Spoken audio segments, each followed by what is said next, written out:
आइए आज हम 8th ग्रेड अभ्यास पुस्तिका सामाजिक विज्ञान कक्षा 6 विषय सामाजिक विज्ञान है। अध्याय 9 नए साम्राज्य और राज्य के प्रश्नों के उत्तर लिखेंगे। हम सबसे पहले पहला प्रश्न देखेंगे। ये देखिए पहला प्रश्न है, गुप्त वंश के प्रथम शासक थे। तो इसके विकल्प देखेंगे। पहले ए है चंद्रगुप्त द्वितीय, बी है समुद्रगुप्त, सी है चंद्रगुप्त, डी है स्कंदगुप्त। इसका सही विकल्प है सी चंद्रगुप्त। सी वाले विकल्प पे सही का चिन्ह लगा लें। प्रश्न क्रमांक 2, चीनी तीर्थयात्री स्वान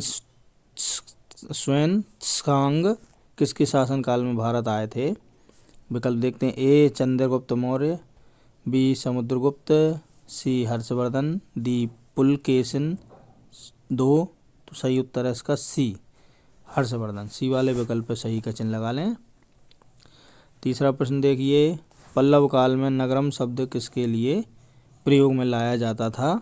इसके विकल्प देखते हैं। ए भूस्वामियों का संगठन, बी व्यापारियों का संगठन, सी आम लोगों का संगठन, डी राज्यों का संगठन।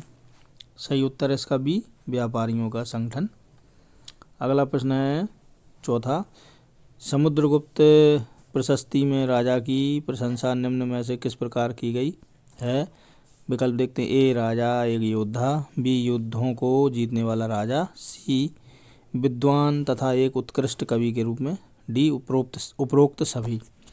तो इसका सही विकल्प है उपरोक्त सभी। ये तीनों के रूप में ही माना गया है। अगला प्रश्न है पांचवा, दक्षिण भारत में पल्लवों की राजधानी थी।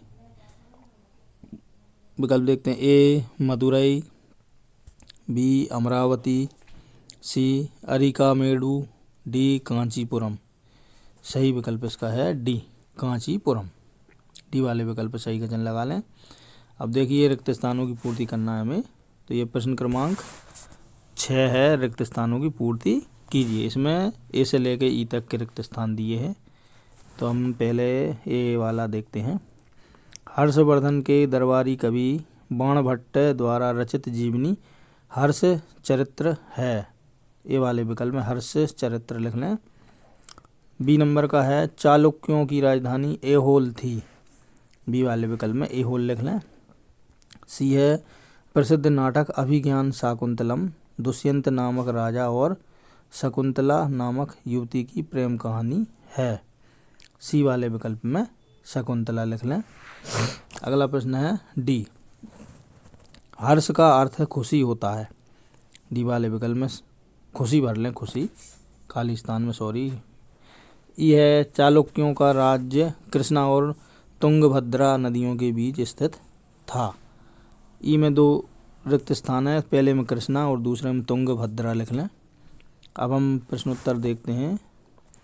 प्रश्न क्रमांक 7 है, वंशावली से हमें कौन सी जानकारी प्राप्त होती है। उत्तर है, वंशावली से अधिकांश प्रशस्तियाँ शासकों के पूर्वजों के बारे में जानकारी प्राप्त होती है। अगला प्रश्न है 8वां, हर्षचरित के लेखक कौन थे। इसमें किस शासक के बारे में जानकारी मिलती है। उत्तर है, हर्षचरित के लेखक बाणभट्ट थे। इसमें राजा हर्षवर्धन के बारे में जानकारी मिलती है। अगला प्रश्न है 9वां, पुलकेशिन द्वितीय किस वंश के प्रसिद्ध राजा थे। उनके बारे में जानकारी कहाँ से पता चलती है। उत्तर है, पुलकेशिन द्वितीय चालुक्य वंश का प्रसिद्ध राजा था।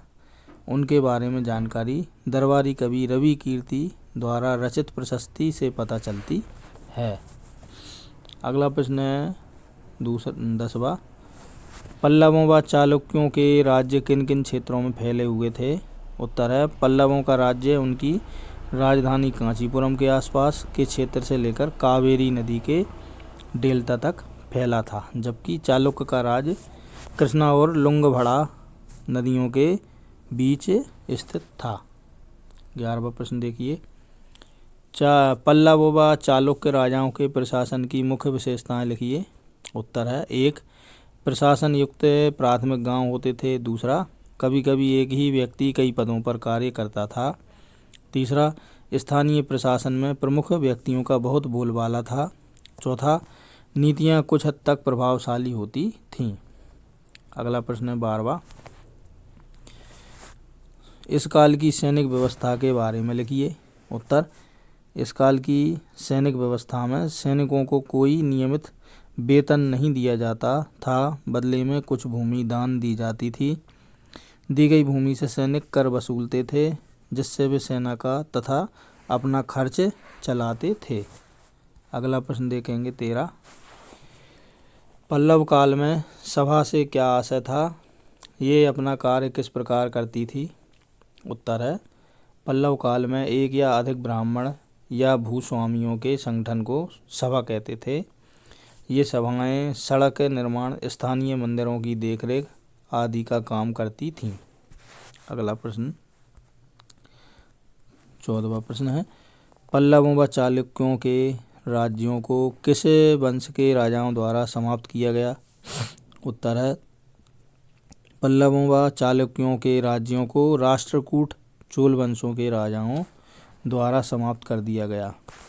अगला प्रश्न है 15, प्राचीन काल में राजा क्या क्या साजो सामान लेकर यात्रा करते थे? उत्तर है, प्राचीन काल में राजा बड़ी मात्रा में साजो सामान लेकर यात्रा करते थे। इनमें हथियारों के अतिरिक्त रोजमर्रा के उपयोग में आने वाली चीज़ें जैसे बर्तन, खाने पीने का सामान आदि विभिन्न प्रकार की सामग्री शामिल होती थी।